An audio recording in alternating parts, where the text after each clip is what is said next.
in Challenger, and they're the conventional fare. Yep. Which kind of removes the greatest strength that a Zingy brings. But at the same time, you do have to fit into the team you're joining, and they're not used to playing with cards and fiddlesticks. Sure, of course not, but Dignitas picked him for a reason. They think that when he plays Jarvan, Vi, Pantheon, and okay, maybe Fiddle, right, they can make that work. Dignitas, they want to be a go-in team, and we'll see if Azingi can fit that mold for these guys. They wanted him over Cloudwin, who was at least passable with these guys. Mylixia there, the coach for Dignitas, reading off. Thing is, I don't know why he's talking to Kiwi Kid. That guy can't click anything right now. It's all Gamsu. We'll have to see. I feel like their pick and ban phases have been quite solid, considering Mylixia is not a full-time coach. He just does as much as he can helping out. Kiwi Kid actually had nothing but good things to say about Mylixia and what he has done to help out the team. And as picks and bans go through Shifter, we talked about that. Banned. Yeah, the first ban Kassadin's huge. We have to talk about that. I mean, it was, what was it, 3 games in a row that he's played Kassadin. 10-1-9 against Team 8. Even in their loss to COG, he was good on Kassadin. And 13-2 against Winterfox in their win.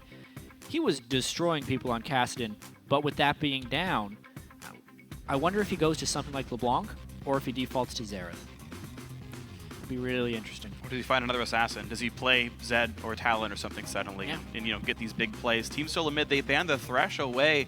They're leaving up Kiwi Kid's Annie unless they first pick it the Veigar away from Lustboy. Now, no Fiddlesticks ban.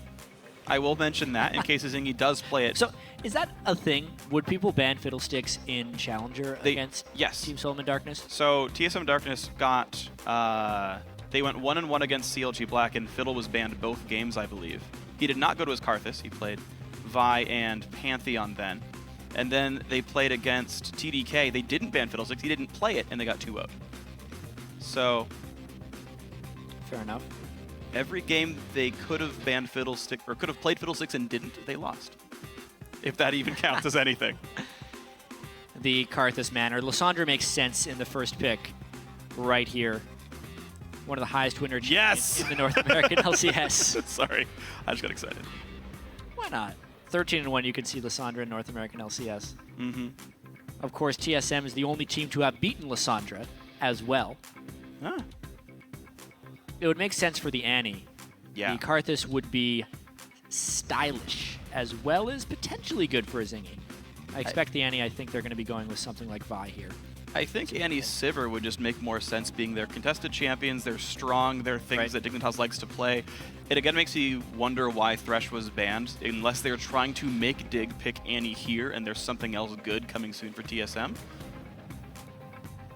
That's very unexpected. Because Kiwi Kid relies so heavily normally on his anti-playmaking ability, but now Morg, The thing is, Morg can go in 3 different lanes. That is not necessarily a tell. Yeah, so Dignitas picking up an early flex pick. Now, Lustboy, of course, is known to play the Annie, though, himself, and it seems like neither team really falling into that trap right now. Santorin gets his Rek'Sai. TSM maybe locking in all their solo lanes right away and waiting on their bot lane, interestingly enough.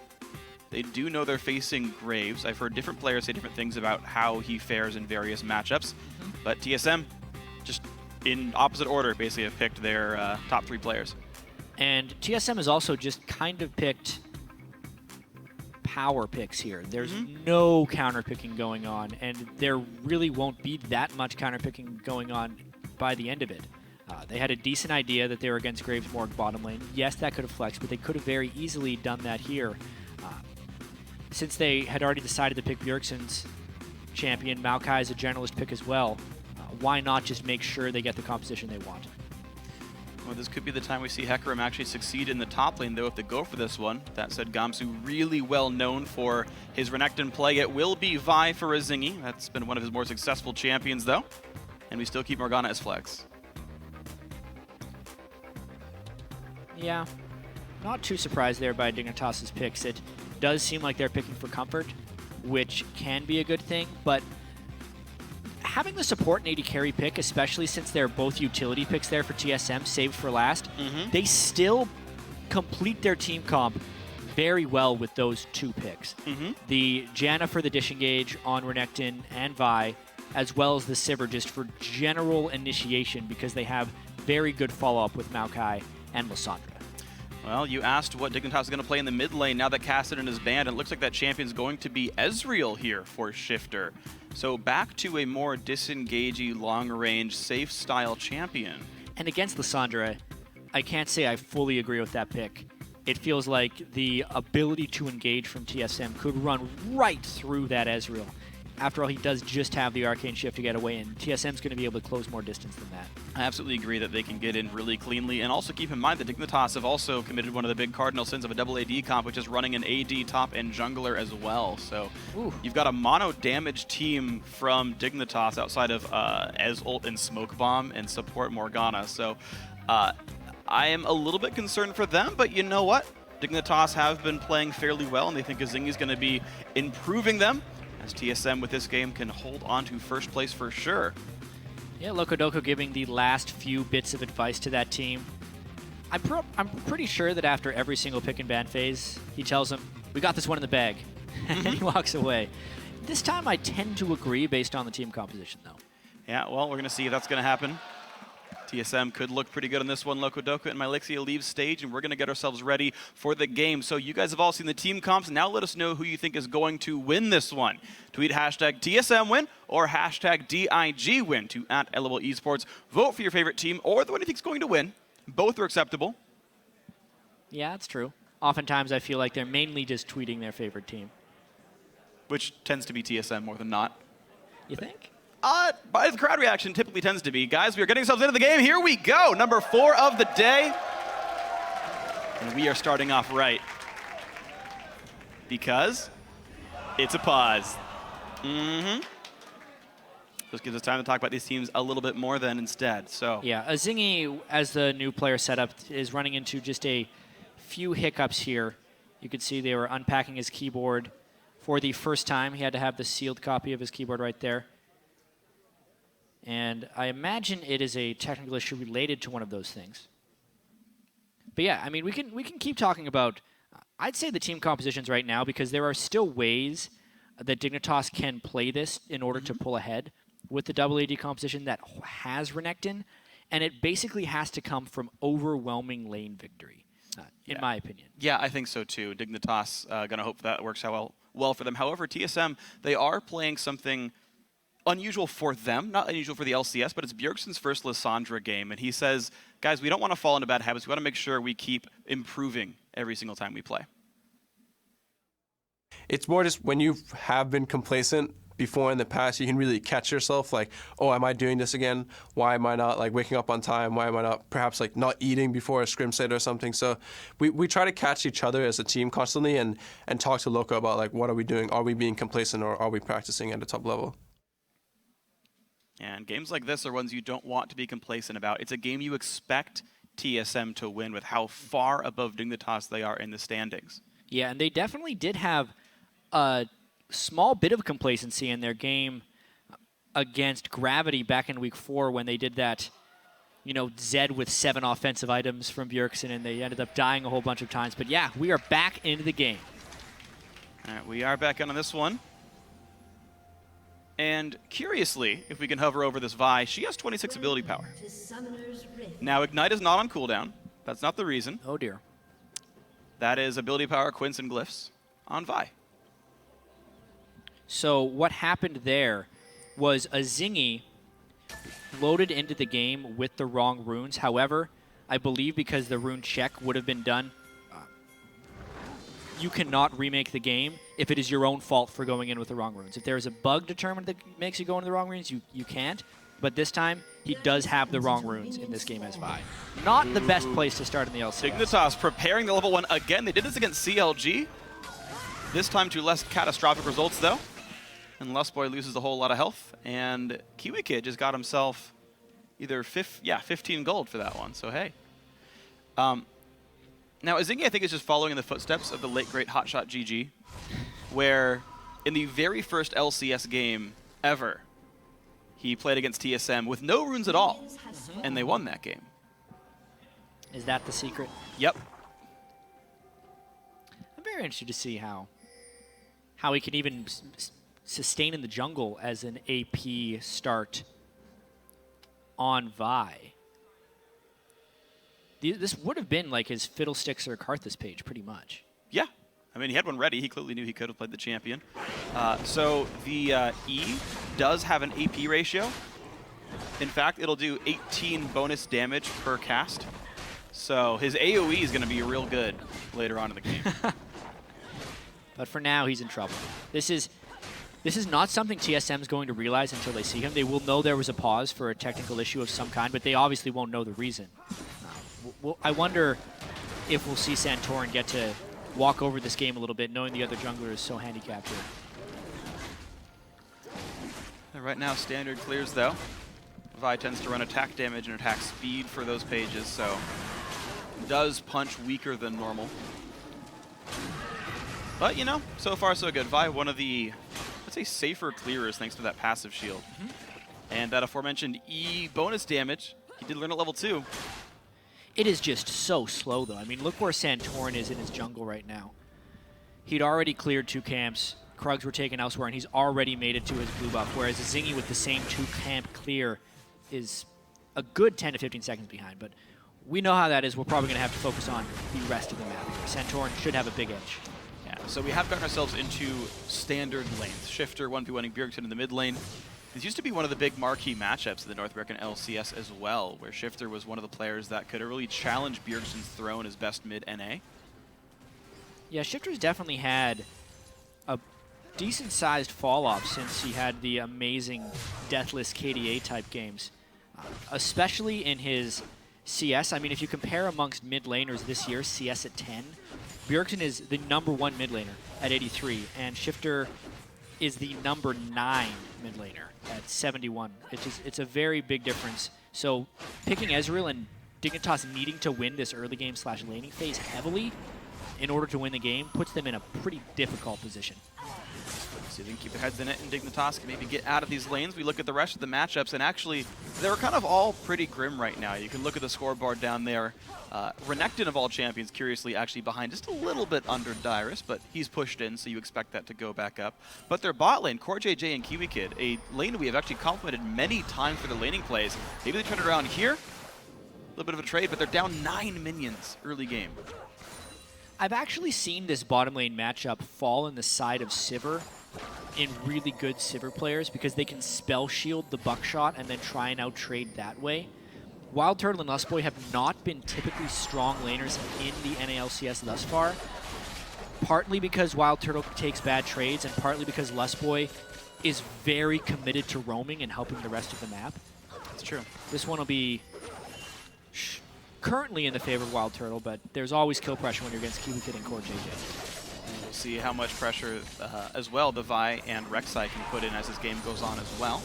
As they get pushed down and back, ward control ends up being a really important factor, and Kiwi Kid did just put a trinket ward in the lane brush, meaning he's missing one for River. So either they miss vision control or Zingy wards for them. And that might spell Santorin coming in. So, talking about this game a little bit more team comp-wise, Dyrus has a very straightforward build path here. I think he wants to get Frozen Heart almost as quickly as possible. Maybe he does the Rod of Aegis to Frozen Heart, but I'd almost expect this to be one of those Catalyst to Righteous Glory games with a very quick Frozen Heart. Because as soon as Dyrus becomes a big-time frontline, he shuts down pretty much everybody on Team Dignitas. Yes, Gamsu and Zingy can have small amounts of armor shred, but that's just simply not enough to deal with an incredibly tanky Maokai Rek'Sai frontline. Basically, before Dyrus gets Frozen Heart, Dignitas needs to have an edge on this game. Kiwi Kid's Ignite has to flash away early and thankfully dodges the Void Spike, but in comes a Zingy at the same time. Nice knock-up by Santorin. Stops the damage, and out goes a Zingy. Level 5 Rek'Sai flash knock-up onto CoreJJ as well. The binding misses. The flash from Wild Turtle is not enough, but the Void Spike's going to be, and Santorin picks up first blood. Oh, no. Oh, Shifter! Nearly gets 2 of them for it. Yeah, that was a very close engagement right there. Zingy had some nice timing on his counter gank. That was the right position for him to be in as Vi. But he was not able to get his Vault Breaker onto the priority target. They ended up barely dying on the fall away, and then Shifter only barely able to salvage that because the lanes are still losing. Yeah, they absolutely are. He's down in minions, and keep in mind it was first blood gold plus an assisted kill, so it's actually, that kill is worth twice as much as Dignitas' kill, even though the scoreboard says 1-1. TSM do get that 90% vote, to the surprise of probably no one. Oh! Yeah, that's when the Shifter ultimate killed someone. Yep. Went back 3%. And pulling in a lot of the fans by himself. We'll see if that can keep going. Santorin just hopping through some tunnels. He could have just used one right there. I feel like he has an excess of tunnels in that lane. As far as this gank is concerned, though, Kiwi Kid, nice timing on the flash. And TSM had burned plenty of their cooldowns right there. Wow. And Azingi just was a little too short with that flash Q. He could have potentially Q flashed and completely avoided Santorin. He didn't expect the giant model size of Rek'Sai to interrupt his Vault Breaker because it was right on the edge of that thing. Yeah. That honestly could have gone either way. Absolutely could have, but unfortunately a little bit too close. And if I do know my mechanics correctly, simply right-clicking someone as Rek'Sai will automatically pop up when they are in range. So To auto attack, yes, because it will queue up the auto attack. right, so oh, Turtle late on the spell shield means Buckshot comes in after a second and a half, and Wild Turtle takes a pretty bad trade, but he is still up BF sword in this lane matchup. Yeah, but because of the BF sword, he has a somewhat lack of health potions. His ability to sustain back up there is diminished. He did spell shield the all-important ultimate, though, saving his skin. That was absolutely massive. Yeah. Wait, was that a Lust Boy shield or a spell shield, though? Because I'm unsure which. I'll have to double check, but I believe that looked like a spell shield. Wild Turtle also spell shielded that Lysandra. I'll check that right now for you. All right, but either way, though, fast reaction from someone certainly meant no meaningful damage was taken in that trade overall. And Cora JJ's flash now missing due to the fast reactions of the TSM bot lane. It was not a spell shield. It Yeah. was just Lust Boy and Be potentially amazing. misjudge managed by Core JJ. I thought it would have been in kill range. Close, but not quite enough. So Dignitas losing out on a summoner and 1,000 gold right here. They're trying to keep themselves some level of vision control by contesting Scuttle Crabs. And they can try to hold Santorin down if they can get vision there. But now it's already the invades are happening. Santorin was the one who got the Scuttler down here. He went in, got the blue buff as well. Azingi is late to the party, doesn't have anything to do. Bjergsen just nearby in case something happened. Clears a pink, gets a ward down. TSM have now 5 wards in Dignitas' side of the map at this time. It's actually 6. Just spectacular vision control. Tracking Azingi's every movement. Santorin able to just keep the pressure up as Rek'Sai. The mid lane is fairly easily going the way of Bjergsen. I'm actually a little bit flabbergasted he's rushed a Negatron cloak against an AD mid laner. And It's not. Look at those items. I just saw it. Oh, it's an AP Ezreal. It's AP Ezreal. We're foolish. Shifter's maxing W first. I've been too focused on the other stuff this game, Freak. All right. I only just saw it now. Yeah. I was going to say it right before you did. Yeah. That's why I was flabbergasted about the item build. Bjergsen clearly paying attention to the item choices. Oh my god, though. Bottom lane gank comes off. Great Vialt and Lustboy not able to spell shield that one. Wild Turtle, rather. And Lustboy takes a Morgana ult, just walks out. No spells left. But the top lane dive. 3-man to the top lane. They're going to take down Gamsu. So same idea as other side of the map. Bit of wave clear. And they will not get top lane turret, but Dig will go for Dragon. Yeah, a flurry of action erupting right there with the kill bottom lane as well as the kill top lane. And now Dignitas is trying to take the objective off the back because they were the ones focusing ganks bottom lane. That is, by nature, the benefit of focusing ganks bottom lane is if you do have success, you get to turn it into a team objective as well. Kill on a pretty good target there for Team Dignitas with Core JJ, as well as being able to pick up this Dragon. Alrighty, so equal in kills still, but Dignitas losing the laning phase by virtue of farm here. You can see a 10 minion difference in the top lane, a 25 minion in the mid. Let's actually watch the Vi gank we missed. Yeah, and it's surprising that this was able to be successful because of the wards, but since Azingi just queued over the wall to an instant ultimate, it was a poor kiting choice by Wild Turtle to favor the river when literally everything is warded. Very surprised they were able to die to a Vi gank after spending so many wards for that very same security. Props to Azingi to making it work. Absolutely, props to him. So 0-1-1 going for the Trailblazer for now. Merlin Namakan now completed on the Ezreal, so low cooldowns for Ezreals. Yeah. Should be a whole lot of wave clear. And a little bit of mana regeneration as well. This is what we now have to talk about because we've been neglecting it so much, and it kind of changes our storyline a little bit. Dignitas being that fully physical damage team, Yeah. the only way they actually have a chance late game is if Shifter does hit 400 to 500 AP as well as having a Lich Bane, and can then make it so TSM actually has to put some of their defensive gold into Magic Resist, which is already working a bit in the early game, making Bjergsen go for that Negatron Cloak. Kemsu, realizing he was going to die, teleports out of lane.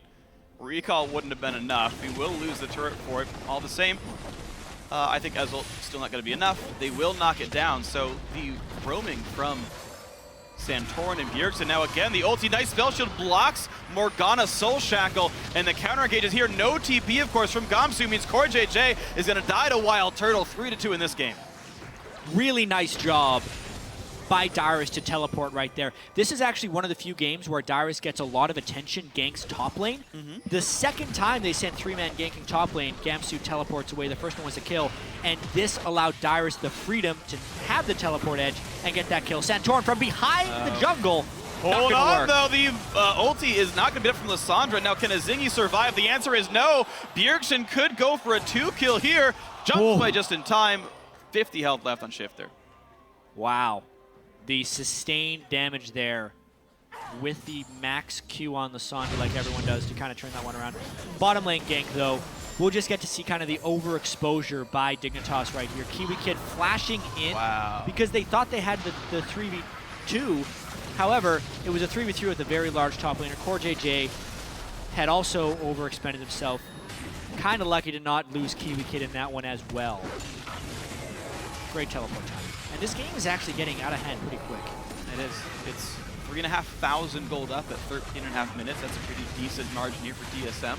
Their wards actually, so they haven't even knocked down all the outer turrets yet, and they're warding like behind the buffs. You're seeing one that Gamsu's walking by right here in the north jungle. It's actually behind red buff. They can actually potentially see Azingi just barely with that ward. Core JJ just walked over one as well. TSM are constantly getting this incredibly good vision control. And a lot of that is on Santorin. It's a little bit easier to do with Rek'Sai as well. Once people have gotten used to using the Tremor Sense on Rek'Sai, this is going to be tricky for him to find that ward. All right. But he does it just in time. Because as he's moving around, not only can Vi be spotted by any of the wards they've already placed, but if anyone else is near, he will be tipped off well in advance. Plus, you look at guys like Dyrus and Bjergsen, they're pretty much been pushing their lane opponent back to the turret to begin with, so he'd be able to get back up as well. Sidestone on Rek'Sai, continual vision coverage, and it makes a much more measured match for TSM.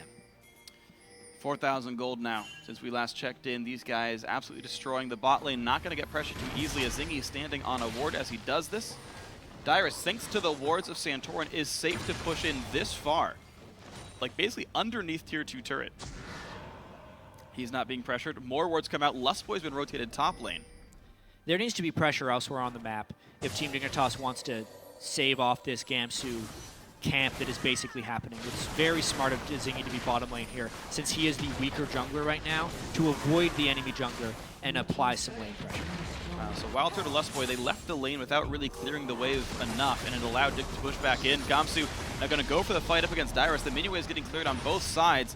A nice knockback in 6 seconds still on the Ruthless Predator. Means no chase available for Renekton. He burns the ulti for mostly nothing. Bjergsen getting another blue buff here at level 11. And he's still looking pretty good. Yeah, Gamsu has been a beast in the last few games, especially when he is playing Renekton. It's interesting to see how TSM is definitely just trying to camp him as much as possible, knowing that he is the guy who could get going and really cause huge problems in team fights, at least in the mid-game. Keeping him down has been successful. They just have to watch out from the long game from Shifter as he's building up those ability power items.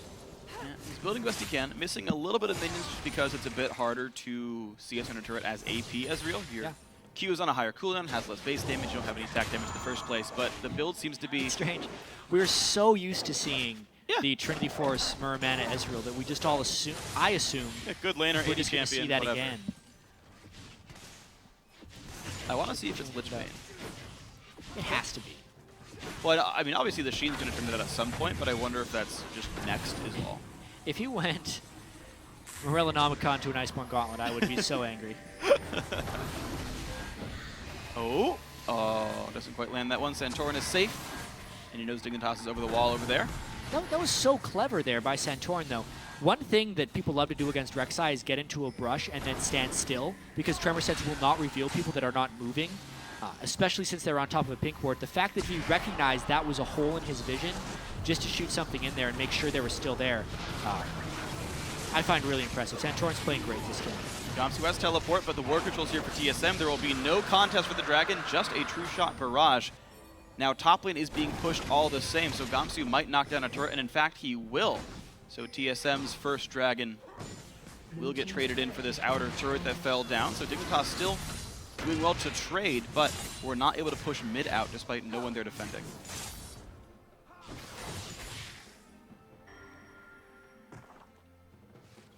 Honestly,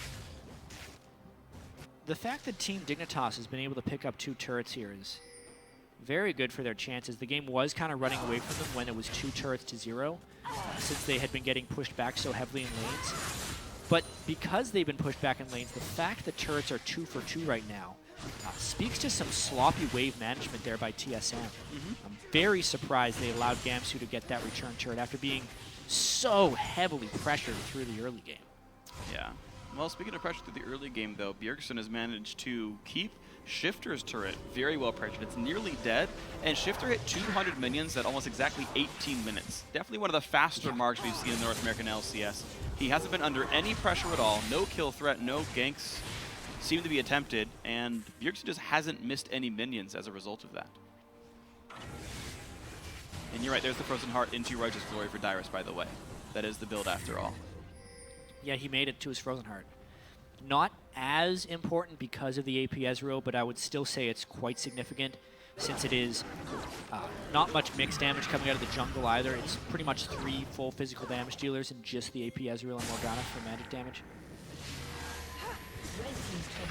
There we go, TSM get themselves that mid lane turret. So, TSM's some lead is overall out CS-ing He's got to run fast. He is getting cut off. Oh, be careful. Blue Trinket is going to spot that something was happening. And it's that Azingi is trying to desperately run away. He does have Kiwi Kid around, but Kiwi Kid moves, so they know he's there as well. The binding's going to miss. Black Shield into ulti. Lissandro doing the same thing, though, and they pick up 1. They're going to pick up 2 almost for sure, and they do. They lead him into Kiwi Kid for the death. Team SoloMid recognized when they had Azingi out of position. They just chased him, cutting off all areas of retreat. Ended up costing Kiwi Kid as well, who would have wanted to just try and recall away as that collapse was happening. Wild Turtle spotting the Ezreal through a ward. Easy spell shield, blue buff, steal all the same by knocking everyone down. And Team SoloMid, you mentioned maybe missing a couple of minion waves here and there and not keeping them under control, but by and large still they are playing much better as a team, constantly in the face. Dyrus now contesting a red buff. Lustboy's going to ward that up. Just there is really nowhere Dignitas can go without being spotted. Yeah, this is not quite a perfect game by TSM. I'm sure there's things that they would have liked to do better in the first 20 minutes. You know, not giving up the top lane turret to Gamsu, not getting killed by that Ezreal ult early on when they could have just hopefully seen it called out by Bjergsen and being more on the alert for it. But aside from that, strategically, they've played quite well. Their lanes are generally stronger here. Their team composition in the late game is better, and they're controlling the early game with a better late game team, which can't really ask for much more. You really can't. So TSM looking poised to continue their dominance of first place. With a win here, they actually would guarantee first place by the end of the week, if you count tiebreakers against CLG. And so, still looking like the great North American hope. We got to run into them and ask them where their sort of priorities lie. In terms of, are you prepping for your opponents this week? Are you prepping maybe for IEM? That's in about a week and a half for these guys. Good question. And he said, well, I mean, it's a mix of both. Like, we do care about prepping for IEM because it's international, you know, this is important, but Wild Turtle certainly did not say that he was slacking off at the NALCS prep. And we're very poised to beat these guys up. Azingi getting caught out one more time by Bjergsen, forced to flash out. Black Shield keeps him safe. Good save by Kiwi Kid. TSM just continue to mount pressure. Dyrus is now splitting in the bottom lane in case these guys want to rush a Baron at some point. I think they're going to go for that right now. Doesn't look like there's all that much Dignitas can do about it.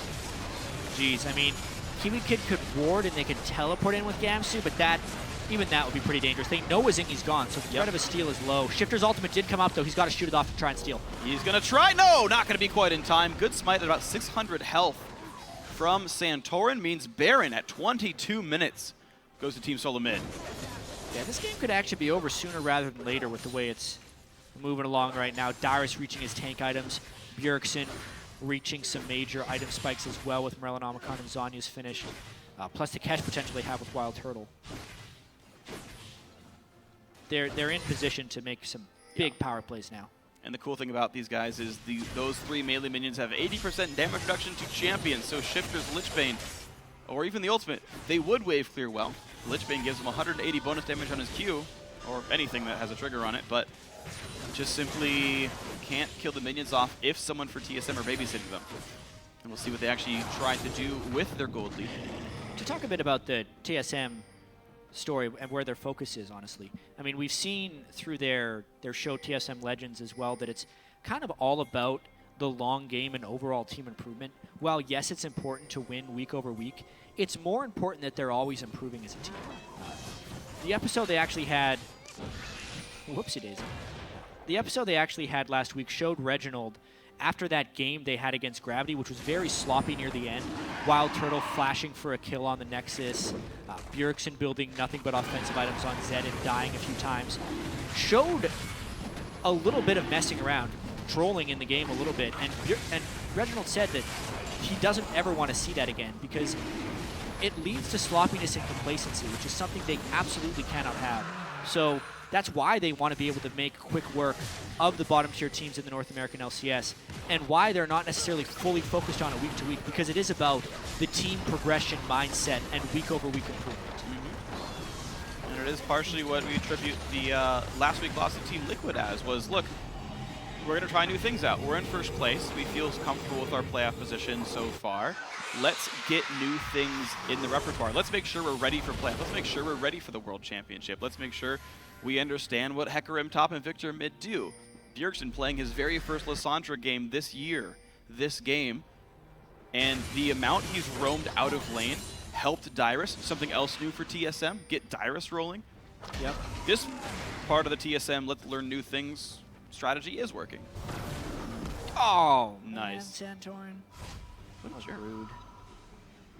So that ward actually isn't spotted because the rock cuts off the vision line. So Gamsu did realize that was ward, and of course now the ward dies. So it's definitely not there. They'll never know. So man, that tremor sense really got me. Yeah, so if you're pink warding that brush, you actually want the pink ward a little bit farther back so the vision line doesn't get cut off on the other side of that brush. And Bjergsen making the top lane siege. 20 minutes in, the blue elixir, he seems to do that very frequently. And it gives him a lot of extra damage when he knocks down turrets. But they rotate right away to mid lane. They pulled so many guys top that they can push mid. Tier 2 is going to die. Dyrus leads the charge. There we go, 200 more gold onto the Maokai. And back to top lane. Yep, they're going to try and get the 6 turrets down. Obviously, their Baron wasn't maximized for any types of team fights because Dignitas recognized that if they lost a fight during the Baron buff, the game would be over. That doesn't mean Dignitas is strong enough to actually fight either. So the outer turrets, the ones that are harder to defend, are most likely taken down here by TSM.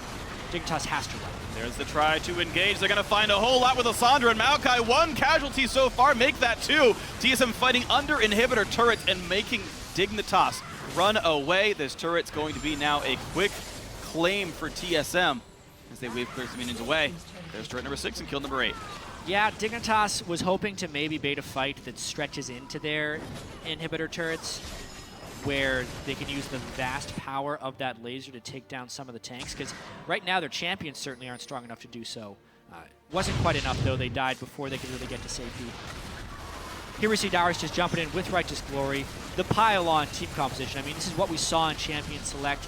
Then they somewhat avoid the turret aggro because Bjergsen has Zonya's, Santorin gets the Janus shield, and they get their damage out on people that did not have the damage reduced by the turret. I suppose going to try something cheeky here. Wild Turtle is going to do the brute force method. Shifter has no warmth at all. There's the flash in by Lustboy and everyone else. There's the quick kill pickup. Blue buff to Wild Turtle and a red for killing Ezreal, I believe. No, I take that part back. You already had it. But either way, Blue. yeah, get the blue. Why the heck not? Still a good buff. 6 turrets down. Baron's timed out. No dragon just yet. But time to push in some bases. It's looking like TSM is going to try their best here. Dignitas has okay wave clear because of the Graves, and it is kind of hard to dive against the smoke screen as well. But TSM is going to try and shove up as many waves as possible. Eliminate the wave clear possibilities from Dig. They're going to try a desperation fight here. He's going to get some good damage on Bjergsen, but Zonius is still up for the guy, and they already pick off the Vi. Bjerg not forced to use any of his major cooldowns for this. CoreJJ will finally take the Liss ulti, and that's a 2 for 0 so far. Frozen Tomb really living up to its name. Gamsu now also falling 3 for 0. And a new wave coming in top and mid right now. I don't blame Team Dignitas for taking that fight. They knew they had to do something, and why not try and fight while the team is a little bit split up, but it gives up the inhibitor. Baron's on the way in a minute. Maybe Team SoloMid tries to take another turn, or they just wait for their seemingly inevitable victory. And for now, they're going to keep the minion waves mopped up. Bot is pushing back towards the TSM side of the map, so maybe that has to be held at some point in the next minute and a half. But they just picked up another 3,000 gold from recent fights. Let's recall, let's buy some more items. Phantom Dancer's done now on Sivir. Why not get a full Last Whisper in one purchase? Wow. Yeah, he's ahead. How much gold was he actually shopping with? 3,100 gold. So that was individually in Wild Turtle, not just all of TSM. Okay. I was close. Now for Team SoloMid, based on, honestly, what I saw in the TSM Legend show, it's all about ending the game quickly and cleanly. They probably don't want to suffer any more deaths. They don't want to do any stylish plays. They just want to execute and close the game in as concise a way as possible. Probably waiting for the Baron, and then pushing up one of the exposed lanes and going from there. Making sure they don't get caught out by trying to push the lanes up. Just play clean. So off they send Maokai to the bot lane. Baron just respawned. Dragons in 30. Of course, Maokai has teleport, so Dignitas, even though they feel like they might be ahead, they're actually not, and they're running away from this one. Black Shield will stop Santorin from unburrowing under a Zingy. But either way, Dignitas are still the team pushed away, even though Wild Turtle was actually nowhere to be seen for that fight. He's only just now rejoining TSM. Oh, Bjergsen was scary enough. Oh, of course he is. Zingy again, gotta be real careful. Void Spike can't quite land the slow, but there's Chilling Smite. Jumps just far enough over the wall to get away from the reach. And once again gets out. Now they're trying to knock down Dyrus. They spend CoreJJ and Gamsu's time to do this. It is a 4 versus 3 elsewhere on the map. This Maokai still slowly running away. There's the flash burn by Gamsu for a stun. But Dyrus is gonna die! The last attack crits. Ezolt comes in early. So now you'd want Gamsu to teleport in to try and save this one, but there's just not enough people on Dignitas in the surrounding area, and they're still going to be able to turn a Baron off this, I think. Oh, he still has teleport. Gamsu should use it. Shifter goes in, looks for the Baron! He goes down first, though. And TSM do claim that one for themselves. Santorin had used Smite, I believe, to help kill the enemy jungler. It makes it a overall 2 for 1, and then Baron number 2. Gonna say that wasn't clean. No. If I had to say. But they do get the Baron. A few more kills across the board. Dyer suffers his first death. Shifter tried to make the hero play. Uh-oh. Gamsu stayed a little bit blind. This is going to be a much shorter chase than the last one. He didn't even move. He knew. Baron empowered recalls. They ran through the jungle to flank him. That was nice. Dragon number 3 on the way. Yep. Now Team SoloMid, 31 minutes now into the game. Middle inhibitor got taken down. They grabbed Baron. They grabbed Dragon right after. The Maokai split push worked. He died, but so what? You got Baron for it. Bjergsen was outside the pit that whole time waiting for a Zingy. They picked him off well before Baron was stealable. That was pretty nice.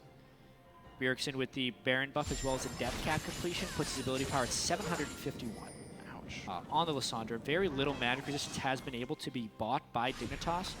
Plus the Baron minions are here Dyrus takes the turret. Bjergsen, no! Caught out on his own. Bit alone in this one. Gonna pop the instant zonies as well, which means he dodges Core JJ's ultimate, and it's a 1-for-0 so far as Zingy also getting caught, and there's just no damage output left for TSM. Bjergsen maybe just baited all of Dignitas by himself. Dig force run away. Nice route there for Dyrus. Can they knock down Gamsu? The answer is yes. Bjergsen shows up. Maybe he can't. Nope. Okay, take it back.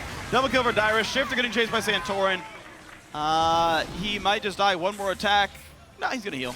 That'll be it. They have Baron minions and 4 people live. TSM looks like they're going to be closing out this game with Baron, I think. Looks like they should be able to. Shifter now with no ultimate. 3 seconds on the Morgana. There goes Nexus turret number 2 right here. And with Wild Turtle being the only casualty of the fight, they are now going to go for the fight. Shifter gets 1. Still goes down. This will be the Nexus finally. 32 minutes, 23 seconds into the game. TSM in control the entire time. Some pretty quick games today, honestly.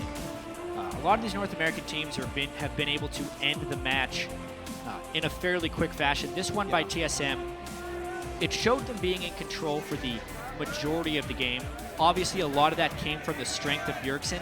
This time, it was Bjergsen making his own advantage and then helping out Dyrus more so. I mean, we talked about that at the start of the day. Dyrus normally having to fend off 1 to 3 attackers. This time he turned the tables on Gamsu, had his own team to back him up, shut him down. Absolutely impressive play by the whole of TSM, really.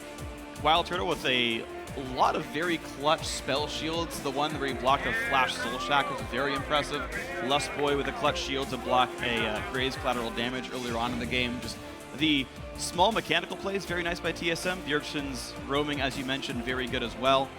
Smiles on the faces of this team, and why not? This was a largely very well-played game for these guys. Yeah, it definitely was. That moves them to 9-2, staying in first place. Really unfortunate debut by a Zingy for Team Dignitas. Going into the match with the wrong rune page, kind of stopping him before. You don't need to stack disadvantages like that. First game with the new team against the #1 team in the North American LCS, and you start with 26 ability power. Doesn't help. Doesn't help indeed. Maybe, he gets into that counter gank 10 seconds faster and he turns that one around. I mean, it's a lot of hypotheticals that you maybe don't want to waste your breath talking about. It's hard to say, like, this was one of the key reasons that one gank couldn't turn it all around, but certainly a Zingy 0-7-2. I mean, it puts you in a hole before the game begins. Sure it does. That's the biggest problem. Yeah, that's fair. So he would have had to play that much more better than Santorin. No, you're right. So that did not happen there. Shifter on Ezreal, losing team, but 3-3-0. Core JJ actually the same score line. So, like, you're still seeing individual contributions are there for Dignitas, and I feel like outside of them trying to find a jungler that works, individual contributions was never the problem for Dig. Right. But it's getting the entire team on the same page, or getting the entire team on the same skill level almost, really, where they're trying to find an LCS-worthy jungler. And that game shows us they still might continue that search. Yeah, it's really hard to tell what happens after one game. I know. Right? It definitely didn't start off on the right foot. No. I think we can say that. But there's plenty of games to play. They got one tomorrow. All right, we'll see what Dignitas can do tomorrow. I believe they will play Team 8. But for now, going to send it over to the analyst desk to break down TSM's 9th win of the split. Thank you, Freak, Sir Freak, as coined earlier in the broadcast. A solid win by TSM there, showing dominating form, as Freak had pointed out, in that they are looking to no longer become complacent, and I believe they did that there. They didn't, futz around in the mid game anymore. They just went for it. Yep, no more toying with their food. They just went straight for the throat. They were done. Showing that they can overcome the AP Ezreal buy strategy.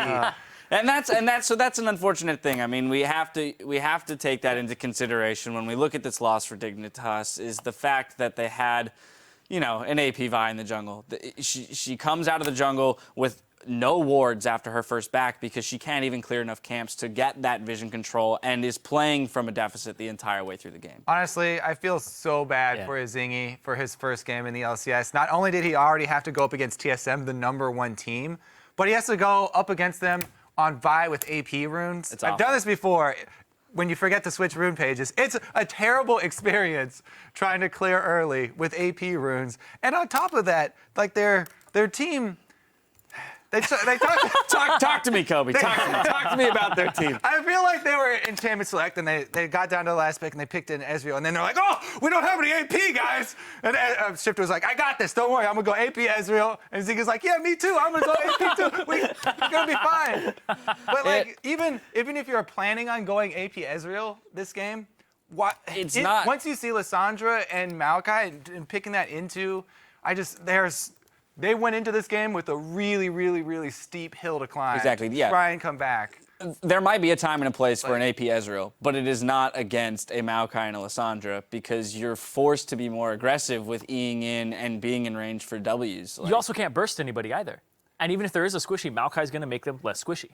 Yeah, absolutely. I mean, the Arcane Shift is even a part of the AP Ezreal combo, but to do it, you have to be close, and you're going to get Locked up. Yeah, so I do want to jump into our replay because it was a fun interaction in the bottom lane. And this is one of the, if we analyze Zingy's play, he was in the right place at the right time for a counter gank. So we're going to go to that 6-minute mark into the game, the first gank attempt down in the bot lane. And Kobe, I'm going to let you run with this one. All right, so this is a pretty cool play because they see Vi coming. So Santorin sneaks into the bush, and they're trying to play this one and bait it in. So let's roll this clip. And we'll see Azinghi does come down. And Vi, when you get your Vault Breaker off, it turns your whole body. If anybody touches your body, then they get hit with the Vault Breaker and they get knocked up. But Santorin uses the Rek'Sai extra range from Unburrow, but it's just not fair in this matchup. All he has to do is auto attack on Vi as he's coming in, and you get the extra range. You never have to touch the body of Vi, so you don't get hit with Vault Breaker. And Rek'Sai just wins that matchup there and saves Sivir. It was a great snipe there too by Shifter, at least making it a 1-for-1 in that exchange. And I kind of got lost in the Rek'Sai Vi interaction there, but what I really want to touch on also was the cool synergy. Wild Turtle and Lustboy trust each other so much that he was like, my shield is on cooldown, I'm going to Janna shield you, so you flash in for this one auto attack, because he thought that would be just enough to kill him, and it wasn't quite enough, and Santorin even follows on with it as well. These guys their teamwork is really, really strong right now. Yep, that Prey Seeker has deceptive range. It is 1600. Yeah, it's the same range as your Tremor Sense to compensate. And we do also, that does bring up the point, and Jat gave credit where credit was due during the game. The Santorin was utilizing the kit from Rek'Sai really well that game in checking bushes, knowing that there is even the possibility that somebody is sitting in there not moving because your Tremor Sense does not reveal people who are standing still. Yeah, I think you can just spam that as Rek'Sai. It's free to cast, low cooldown. Should always be checking brush with it. It also has almost no cast time on it. The frames on it are extremely low. It used to at one point, but then it's just, nope, it didn't feel good. Yeah. So you can immediately burrow and cast Q at the same time and it flies out. Should do that while clearing in the jungle as well. Awesome. People also always forget to get off a Q before they get another knock. Before they unburrow. Yeah, absolutely. So at the end of the day, like we said, we can't put too much stock into just one game. I mean, regardless of the setback of having the AP runes, I like to think that we give people a game or two to really fall into the routine of the LCS. Azinghi deserves more of a chance because that was not a fair game. But what do we look then for him to do? Is there a lesson to be learned from this game aside from picking the right masteries? Pick Fiddlesticks next time you have your Fiddlesticks rune page. Well, that wouldn't have been a bad Fiddlesticks comp either. Like just looking at it, right? You want some AP damage if you're running double AD. You want some big AP threat. And if they're going to dive your backline... playing on an AP Ezreal the whole time, it's somewhat of a zoning threat. I don't know. Well, anyway, we'll have to see. We'll have to see. I would be very curious to see him pull out one of those, interesting champion picks in the Fiddlesticks or the Karthus just to see things shaken up in the LCS, and it might throw some teams off guard. Well, there is still more League coming your way after this break. Counterlogic Gaming faces off against Winter Fox. Stay with us.